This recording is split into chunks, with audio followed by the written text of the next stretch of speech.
Talk about power of the vote. Last night, Diddy was having a chat with Naomi Campbell, and he caused quite a stir when he said this. The black vote is not going to be for free. We're going to have to see some promises. You know, what are we getting in return for our vote? Nothing has changed for black America. And in order for us to vote for Biden, we can't be taken for granted like we always are because we're supposed to be Democrats or because people are afraid of Trump. It's whoever's going to take care of our community, whoever wants to make a deal. It's business at this point. You know, we can't trust politicians, you know, so we want to know very clearly, just like Trump made it clear that he wanted to build a wall, Biden needs to make it clear that he's going to change the lives and quality of life of black and brown people, or else he can't get the vote. I will hold the vote hostage if I have to. You said it here, said it first. Breaking news. Breaking news. All right, let's unpack that. First of all, that did not sit well with some people. Here were some of the comments that folks made. Kenny Burns, who is a promoter, he was an influencer, he said, Puff put this statement, Puff, this statement is very irresponsible at this point. The only option is to get Trump out of office. Come on, champ, encouraging people to stand by is not an option. Vote or die. Then he said, that's what he posted on Diddy's page. Then he posted on his page, you erased my truth. Wow, Diddy, you erased my truthful comment and keep the vote for Trump comments on your page. Then you block me, LOL. And you're really going to wait till it's two candidates to say that you're holding our vote? Come on, champ, this is not leadership. Where were you during the primaries? What happened to vote or die? Trump being put out of office is the only option, period. Isaac Hayes III dropped this video. First of all, I'm going to go to Jamie Foxx comment. This is what Jamie Foxx said on Diddy's page. Pull that up. Okay, you don't have it. All right, so let's do this here. Play the Isaac Hayes III comment, then I'm going to read for you the Diddy comment. We don't have the Isaac Hayes comment. All right, I don't know why we don't have those two things. Let me just do this here, fine. Let me find the Diddy comment here. And it was interesting, again, on all this back and forth that was going on. Let's see here. Right here, here's the comment. Here we go. All right, Jamie Foxx comment at the top of the page right here. So I'm gonna take a picture of that, then I'm gonna blow it up for you. All right, folks. Okay, so here we go. So here's what Jamie Foxx had to say on Diddy's page. Go to my iPad, please. Vote Democrat. The amount of pressure that we put on our candidates are too much. There is no way that anyone can live up to what we think should be a candidate because we want perfection. What I suggest is if we really want to change course, it's about getting behind the values, not the person. The other side won because they wanted legislation. Supreme Court justices, etc. Look at the criteria the other candidate had that was Republican. The guy said grab them by the you-know-what and got 97% of the evangelical vote. That's what Jamie Foxx said in response there to Diddy's comments. One of the other interesting videos that I saw, as I said, was by Isaac Hayes III, and he spoke about this very issue, offering up what he said is just his opinion. So go to my iPad, please. About how his vote or our vote will be held up for hostage against Joe Biden if there's not something for black people in it to vote for him. I first want to say that I disagree with Diddy. I also implore everyone that heard what he said to disregard his message. And that's just my position on it. I have nothing personally against Diddy. Sean Diddy Combs, we've met a couple times. I have nothing against you. I do think your post was arrogant in the fact that you felt you spoke for all black people, including myself, and said that from the whitest town and the wealthiest town in America, Hollywood. You can't have it both ways. You can't live in Hollywood and then also simultaneously represent black people. I just don't think that that's hypocritical at minimum. You are a genius entrepreneur and entertainer. But to use your platform at this juncture in the crisis that we're in is irresponsible, it was thoughtless, and it was unnecessary. I definitely believe that a black agenda is necessary. I want to say that. Most importantly, black people have a right to have their demands met, but it's how we go about it that is the worst execution that will never, ever, ever happen. First of all, we as black people need representation. Everybody understands business. If you have to sue somebody, do you walk in a courtroom by yourself or a group of y'all go in a courtroom without an attorney? No. You hire an attorney to articulate exactly what you want in the form of a demand and argue that legally to a positive result. That is what implementing a black agenda is. And politicians are the best way to do that. Not the politician that you want to make change, but the politician that you want to influence change. In Atlanta, Georgia, from the civil rights movement up till now, black people have not asked white people for anything. We realize that a bunch of us live around each other, and if we simply get up out of our houses and go vote, that the representative that we choose, who best suits our interest, we can put in power and change the laws for ourselves. Not. All right, folks, you can go to, of course, Isaac's page to see the rest of that comment. All right, so I got my panel here. Can't wait to hear what y'all got to say about what Diddy's comment is. So let's start with Cleo. Well, if I heard Diddy correctly, and there was a lot of nuance to what he was saying, he's saying that the Democratic Party, he's saying a few things. He's saying that the Democratic Party has taken the black vote. Well, let me preface my comments with this first. People going, I don't support Trump. I will not be voting for Trump. I will be voting against Trump. So let me make my position clear because people are going to be reading the stuff when I say what I'm getting ready to say. The Democratic Party for decades has taken the black vote for granted. Black people are consciously or unconsciously analyzing what happened during the Trump years, and not a whole bunch happened for black folks. There are black men like Diddy who have an infatuation with Trump because he appears to have more courage and balls than Obama. And ironically, they're infatuated with his straight upness as opposed to, for example, when Obama was called a liar during that congressional speech, he didn't say nothing. And we can go on and on with some of the things that have some black people, particularly males, looking at Obama as not particularly strong. I don't support Trump. I don't think he's strong. I think he's nuts. But I do understand how people are interpreting him as a so-called strong leader, even though he's dysfunctional and a liar. People like Diddy, there's a lot of brothers who are thinking like him, who are saying both of them have good points, both of them has bad points. They have to prove something to me. That's a real perspective. And I also understand the perspective of get Trump out no matter what. But what people need to understand is that everybody has that perspective, because not everybody believes that what the Democrats has done in concrete terms has been particularly beneficial to black people, have protected black people from police brutality, have protected black people from the wrath of the white supremacist agenda of this country. And they don't feel like they've been defended, protected, or even spoken to in demonstrative ways by the likes of Obama and other Democrats. So people like Kanye and like Diddy are not looking at Biden and Trump as the devil and the angel. Look at them as people who have both who have devil qualities and both who have angel qualities.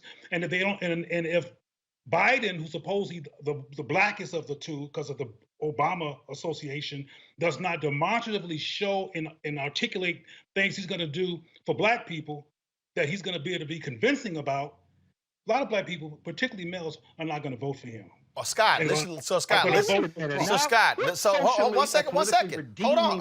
Wait. Scott, wait. So, take into account, Scott, what Cleo just said. One, do you believe it is true that Democrats have taken black voters for granted, have not done anything for black voters? And what do you have to say about, again, Diddy saying, hold the vote hostage? Go. Well, first of all, of course, the Democrats have taken our vote for granted over the years because black people don't have any leverage. We don't have anybody to leverage against the Republicans but to vote for Democrats. Republicans don't have anything to offer black people other than these pro-business black people who don't care about the race question, where racism is #1 top 5 issue for people of color.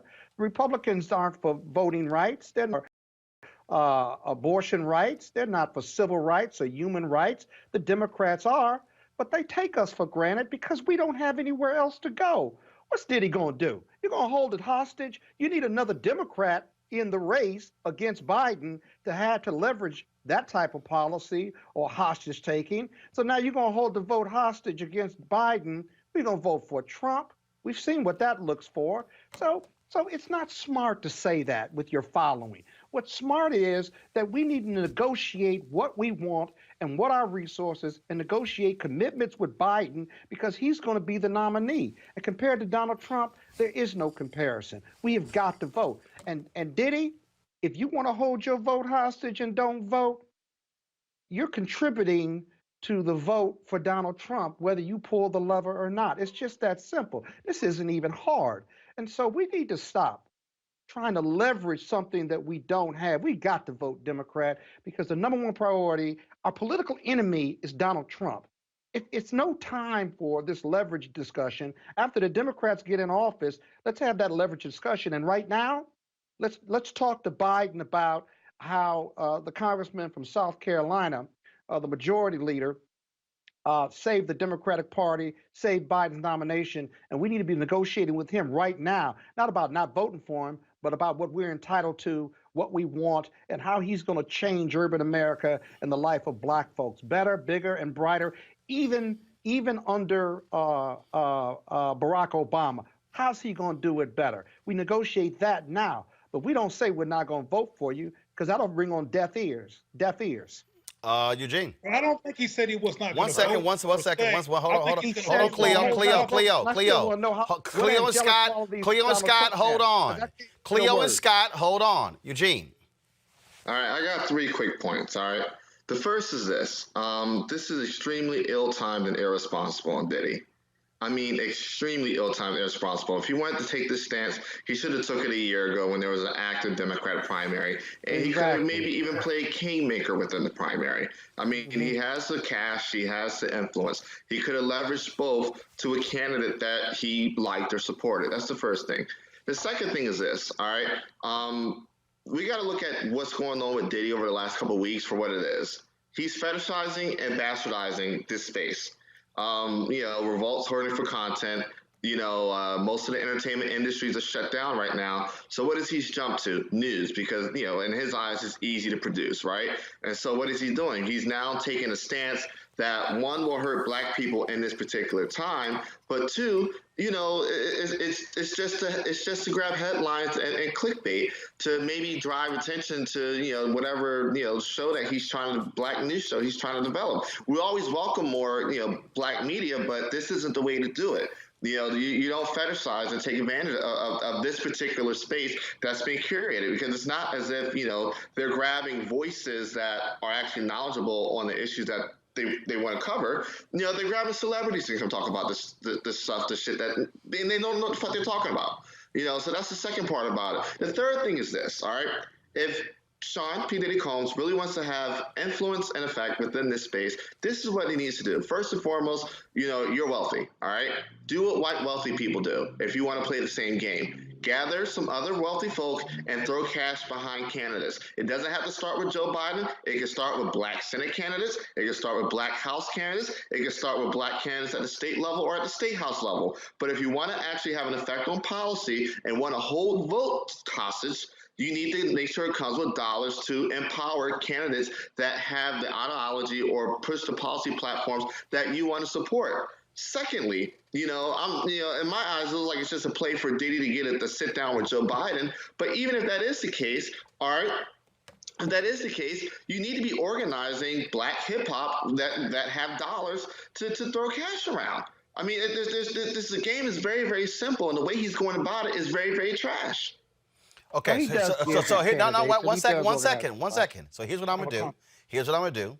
I'm gonna do another round of the three of you, and then I'm going to weigh in. I'm gonna go Cleo, Scott, Eugene. Cleo, go. I interpreted Diddy's comments as him not saying simply that he was going to hold his vote hostage, was that he was going to make a decision and that he was going to vote. He's saying that, from my perspective, that neither Biden or Trump has his vote right now. And I think that's bothering people who are scorched earth. Let's get rid of Trump, period. Let's not think. Let's not critically analyze. Let's not do any of the things that might come from talking about hostage.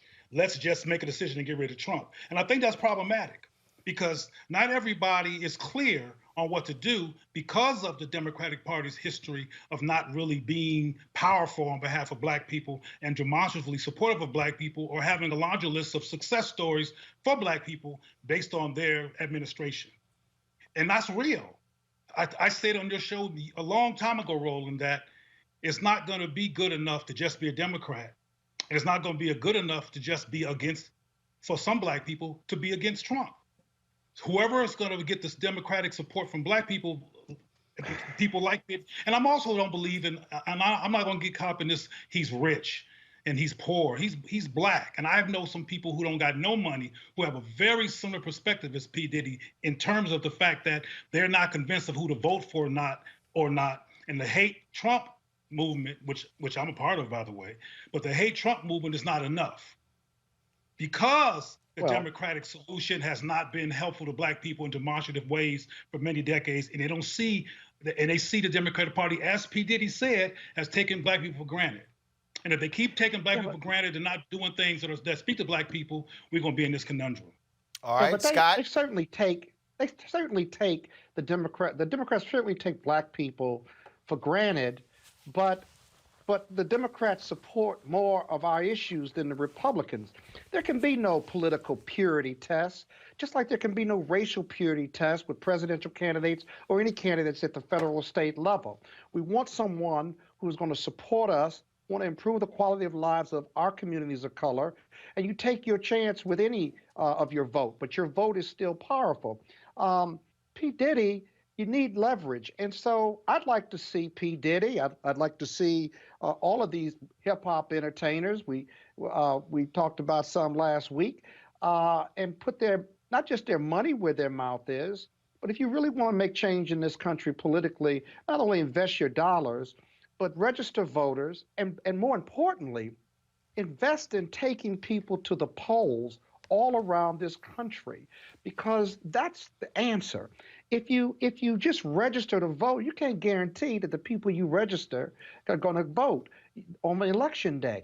I'd like to see a group of us get together and invest in taking people to the polls to ensure that our vote is made and our vote counts. And there is no alternative but Biden right now. And any talk of it is going to fall on political deaf ears of both the Republicans and the Democrats. And if you don't vote, that's a vote for Trump. And that's not changing, Roland. That's not going to change between now and November. So that's just a plain political and social reality. Eugene. You know how idiotic this is? I'm going to tell you how idiotic this is. Joe Biden has had a plan for black people since he launched. All right? It's on his website. Everybody says, oh, Biden has a plan for black people. You literally just need to go look it up. And Diddy employs thousands of people, and any of them could literally just went to Joe Biden's website and said, oh, shit, there's Joe Biden's plan. All right? And then this is the other part about it. It's not just his plan. As the election is going along, he's pulled pieces from all the other candidates into his black plan. He's taking pieces from Kamala's plan. He's taking pieces from Elizabeth Warren's plan. He's even now taking pieces from some of the things that Bernie Sanders has thrown out there. He has a black plan. And for P. Diddy and others to come back and say, oh man, we're not going to do anything until Joe Biden comes and presents his black plan, they look idiotic and dumb because it's right there. Go read. Being Just in read. writing is not enough, Eugene. It has to be articulated. So Being in allow me- writing is not It's enough. been articulated for a whole year. It I has buy been. it. Articulated in Why 20 keep debates. updating? I think Eugene. Are Eugene go? That Biden did. He didn't articulate his plan. All right. No. Some Okay. black people. All right. So now my turn. So first of all, I want you to play again what Diddy had to say yesterday. Press play. The black vote is not going to be for free. We're going to have to see some promises. You know, what are we getting in return for our vote? Nothing has changed for Black America. And in order for us to vote for Biden, we can't be taken for granted like we always are because we're supposed to be Democrats or because people are afraid of Trump. It's whoever's going to take care of our community, whoever wants to make a deal. It's business at this point. You know, we can't trust politicians, you know, so we want to know very clearly, just like Trump made it clear that he wanted to build a wall, Biden needs to make it clear that he's going to change the lives and quality of life of Black and brown people, or else he can't get the vote. I will hold the vote hostage if I have to. You said it here, said it first. Breaking news. Breaking news. So allow me to unpack that. Diddy said, first of all, that what hasn't been done, the lives of African Americans have not been improved. That's demonstrably not true. Problem is, it's some African Americans. If you look at where African Americans were, again, using 1968, 1970 as the marker, and then going forward, there has been some improvement. The reality is this, and this is where I think folks miss the boat here. The reality is this: how Black people have been impacted economically, housing, education, health, cannot and will not be determined by one individual. Not going to happen. Not going to happen. We're talking about a complete infrastructure in this country. President, Congress, judicial, governors, state houses, county, city, school boards, the entire apparatus. So no one person actually impacts that. He is correct that there should be a demand. There should be a very clear demand made by voters. He's right. Evangelicals made it clear what they wanted from Trump. They accepted him and all of his hoeing ways. They accepted him and the porn stars. They accepted all the cheating on the wives because he said, I'm going to appoint right-wing judges who are going to get rid of abortion. We know Donald Trump is actually pro-choice, but he will say whatever he needs to say to get their vote. What you also have here is that part of the problem is you have this fractured leadership. Isaac Hayes III talking about, well, who goes and represents. Well, it's part of the deal. Does the NAACP have an agenda? Yes. Does the Urban League have an agenda? Yes. Do civil rights legal groups have an agenda? Yes. Does the CBC have an agenda? Yes. But then we get to this whole debate, well, they don't represent us, they don't represent us, they don't represent us. So then how in the hell do they get there? So who do they so who do they represent? We act as if the NAACP doesn't have 2,000 chapters made up of regular, ordinary people. We act as if the National Urban League don't have branches. They do. We act as if our civil rights organizations really aren't talking to anybody, but they are. And so part of this deal is we have this debate constantly, the black agenda, the black agenda, the black agenda. National Coalition of Black Civic Participation, Black Women's Roundtable, they got an agenda. They got an agenda. Sororities, fraternities, Black BYP 100, Color of Change, they got an agenda. I mean, all these groups have agendas. You have people who are gay, who trans, church, conservative, who are sports, entertainment, media. I can go down all of them have agendas. The question then becomes, to Scott's point, how do you then mobilize and organize after the fact? Yep. See, that's the fundamental issue that I believe we keep missing. Let me take you back. I said the exact same thing. You can go back and read Essence Magazine, January 2009, where I wrote that we can't just be excited and think these things are going to happen just because Obama's there. Said it point blank. In fact, if you read my book, The First, President Barack Obama's Road to the White House, as originally reported by Roland Martin, I wrote it in the book. Spike Lee, in my interview with him, says it, that these things are not going to magically happen just because you got a black president. It's what you do also after the fact, which now means, how do you mobilize and organize? One of the fundamental issues that we have, folks, is also, how do we take our resources and then begin to say, move people? So let me just give you an example. Where did Reverend Jackson really derive his power from? When he ran in 1984 and 88 and put 2 million new voters on the rolls. Mm-hmm. That is what elected Richard Shelby as a Democrat to the United States Senate in Alabama. Now, he later became a Republican. But if you go back, Richard Shelby was elected as a Democrat in Alabama due to the black vote.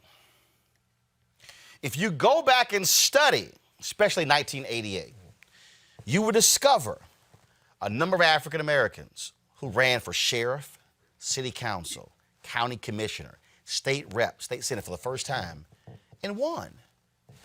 Because Reverend Jackson put to going out, registering people. Y'all, that's a tangible number. See, saying I have millions of people on Instagram, Twitter, Snapchat, Facebook, YouTube, Tumblr, TikTok, does not actually translate into real power. Real power is when you're able to come to the table and say, if I go give this directive, they will follow. Right. Now, there's a real negotiation. After 2016, I had Bob Johnson on my TV One show, and he was talking about how African Americans, how we need to work with Trump. And let me be real clear. Do I think Trump is awful? Absolutely. Do I think he is atrocious? Absolutely. But are we still constituents of the United States of America? You damn right. And so therefore, we still deserve a seat at the table. Fine, we'll bring our own chair. So here's what I actually hope happens. And I go back to that Bob Johnson conversation.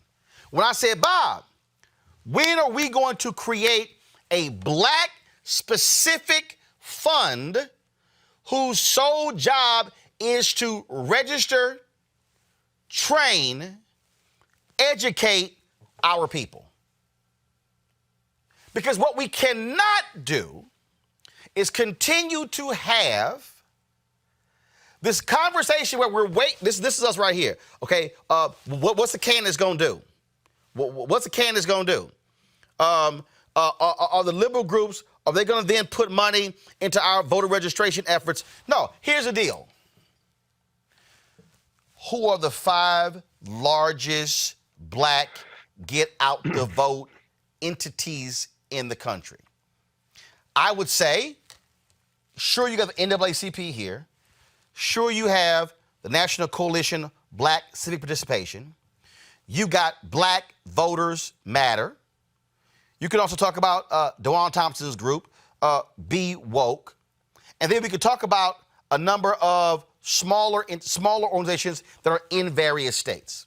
So the thing then becomes, okay, so in order for us to hit a certain number, so what is it? Like what's the number? Like we know this. There are 250,000 eligible but unregistered black people in South Carolina. We know there are about more than 300,000 in Georgia. There are 900,000 eligible but unregistered black people, people in Alabama. 500,000 of them are African American. There are several hundred thousand in Mississippi. Then what's the number in Florida? The reason Andrew Gillum is not governor of Florida today is because in the red counties in Florida, that's right, the turnout in those counties range from 65 to 75%.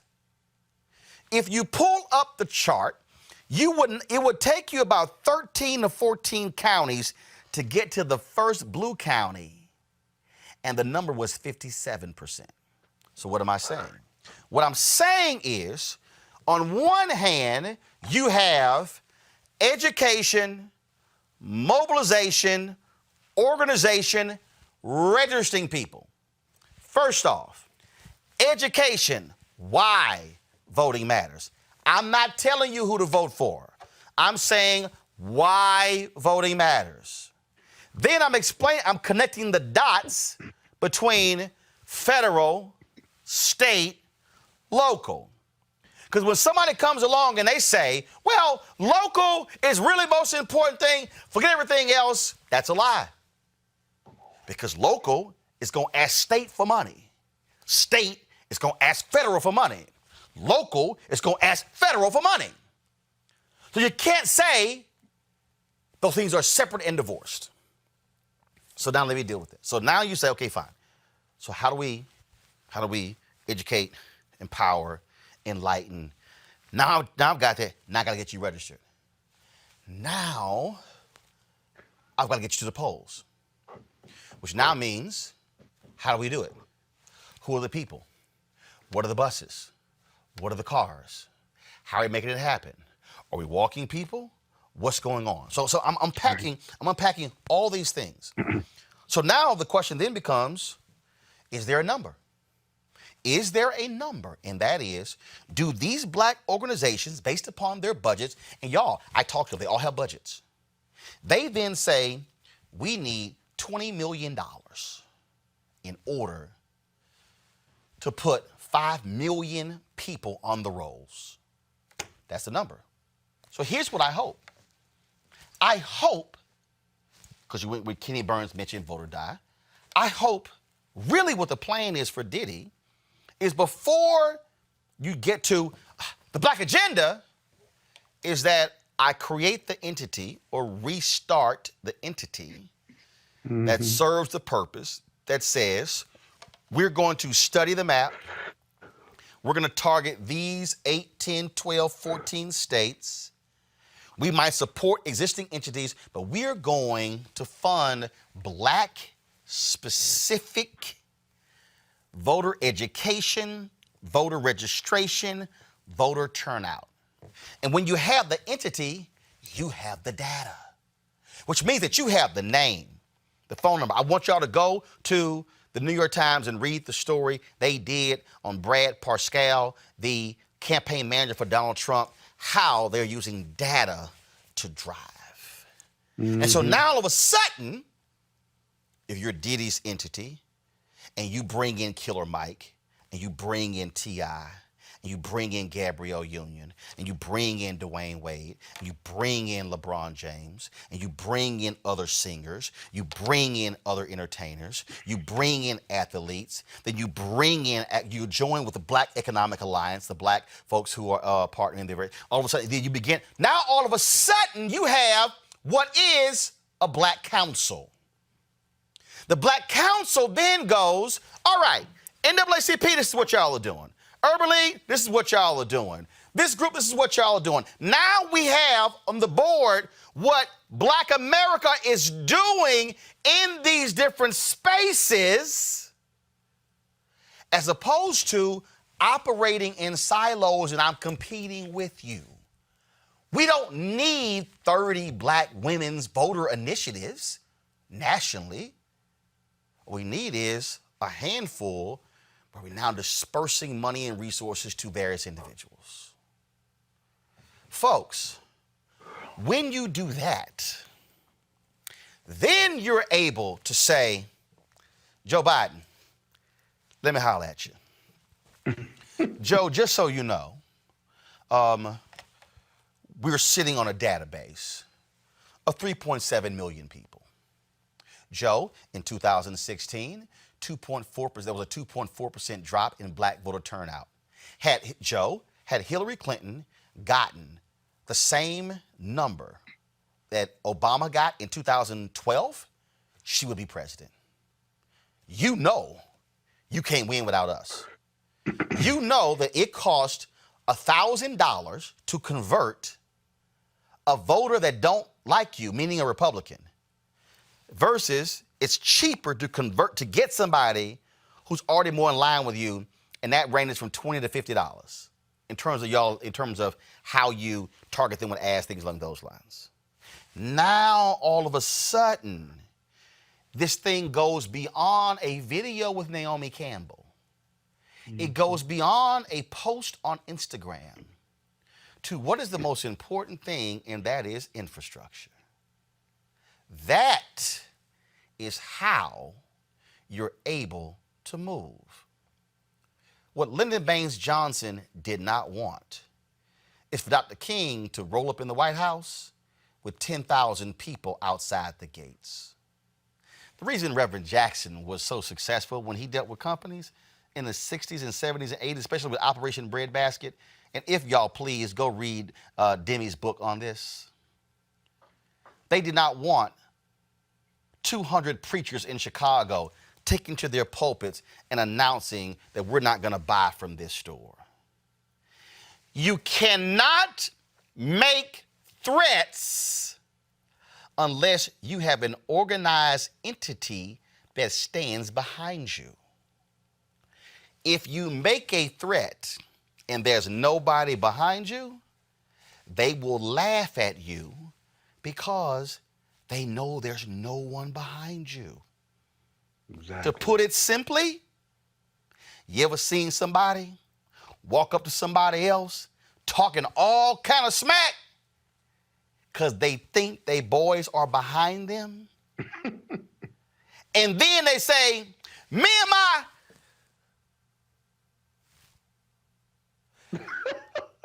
Now everything changes because they now realize ain't no backup.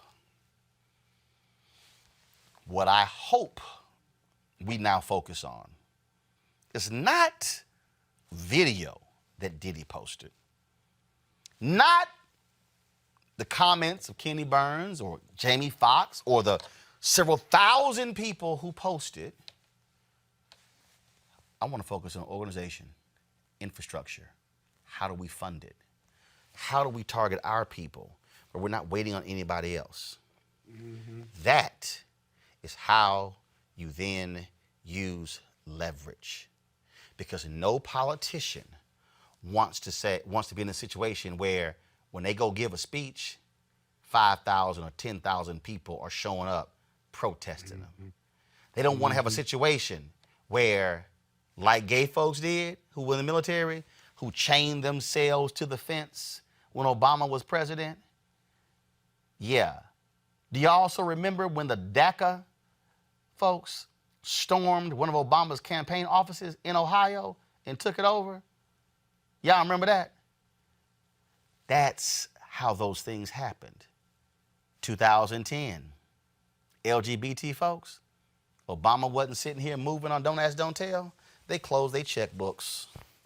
Guess what happened after the slaughter in 2010, the midterms? Obama came out and said, we got to get Don't Ask, Don't Tell passed by Congress. By December, it had been repealed by Congress. So, how do black people use their pocketbooks? Y'all, this is politics. This is how it's done. Now, let's see what happens next, Diddy. Next, Killer Mike. Next, other folks involved. If there is no plan, all this was simply a moment. You want to have leverage, you got to build a movement. It's time to be smart. When we control our institutions, we win.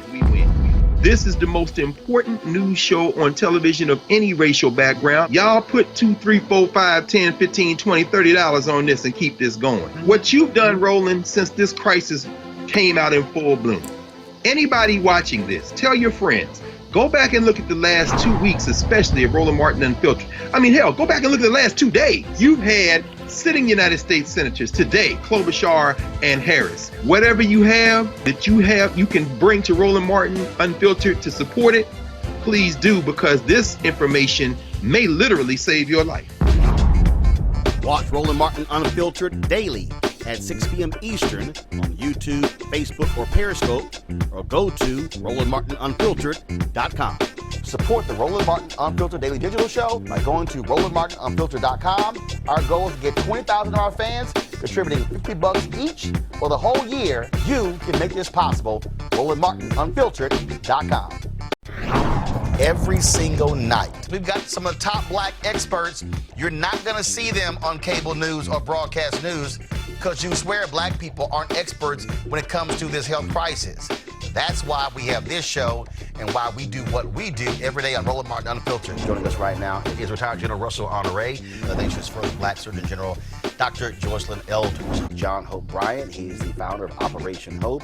Senator Kamala Harris of California, Dr. Sadrina Calder, retired General Lloyd Austin, Congresswoman Karen Bass, Commissioner Omari Hardick, Bureau President in Brooklyn, Eric Adams, Dr. Joseph Graves, America's Wealth Coach, Deborah Owens, Dr. Corey Abear, Patel Salt, Howard University student, Pastor Jamal Bryant, Dr.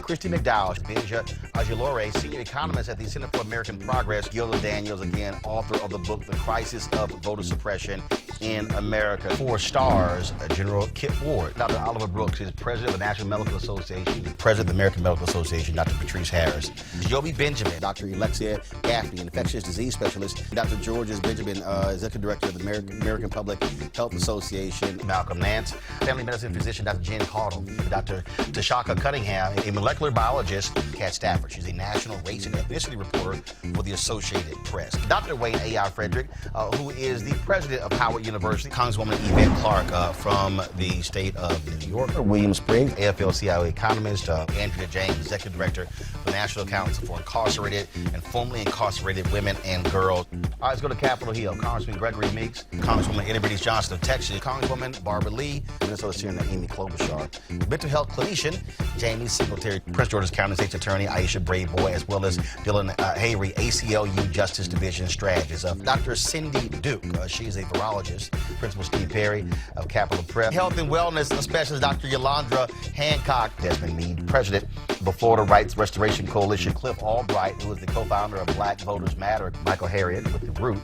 Mina McWhorter, founder of Love by the Hand. Dr. Julianne Malveaux, economist, president, Emerita Bennett College. Coroner Michael Fowler is a mayor of Atlanta. Keisha Lance Bottoms, mental health therapist Suzette Clark. Justin Gibney, attorney and political strategist, and Bishop Vincent Matthews Jr. Dr. Suzette McKinney, CEO and executive director of the Illinois Medical District. Dr. Leon Madugal, president-elect of the National Medical Association. Jana Bailey, mayor of Moss Point, Mississippi. Mario King. We're going to keep driving this thing to make sure our people are fully aware, safe, protected from coronavirus. You're getting the top medical experts, the top business experts, top political experts, top religious experts, because that's why we do what we do. unapologetically and unfiltered. Ain't nobody else in the black media space doing what we do. Watch Roland Martin Unfiltered daily at 6 p.m. Eastern on YouTube, Facebook, or Periscope, or go to RolandMartinUnfiltered.com. Support the Roland Martin Unfiltered Daily Digital Show by going to RolandMartinUnfiltered.com. Our goal is to get 20,000 of our fans contributing $50 each for the whole year. You can make this possible. RolandMartinUnfiltered.com. You want to check out Roland Martin Unfiltered? YouTube.com/Roland S. Martin. And subscribe to our YouTube channel. There's only one daily digital show out here that keeps it black and keep it real. It's Roland Martin Unfiltered. See that name right there? Roland Martin Unfiltered. Like, share, and subscribe to our YouTube channel. That's YouTube.com/Roland S. Martin. And don't forget to turn on your notifications so when we go live, you'll know it. Hey everybody, this is your man Fred Hammond, and you're watching Roland Martin, my man, Unfiltered. Hi, this is Essence Atkins, and you're watching Roland Martin Unfiltered. Hey yo, peace world, what's going on? It's the Love King of R&B, Raheem Devon, and you're watching Roland Martin Unfiltered. Hi, my name is Brescia Webb, and you're watching Roland Martin Unfiltered. Ow. Well, I like a nice filter usually, but we can be unfiltered. What's going on? This is Tobias Trevelyan. And if you're ready, you are listening to and you are watching Roland Martin Unfiltered. What's up? I'm Lance Gross, and you're watching Roland Martin Unfiltered. Hi, this is Cheryl Lee Ralph, and you are watching Roland Martin Unfiltered. I mean, could it be any other way? Really? It's Roland Martin.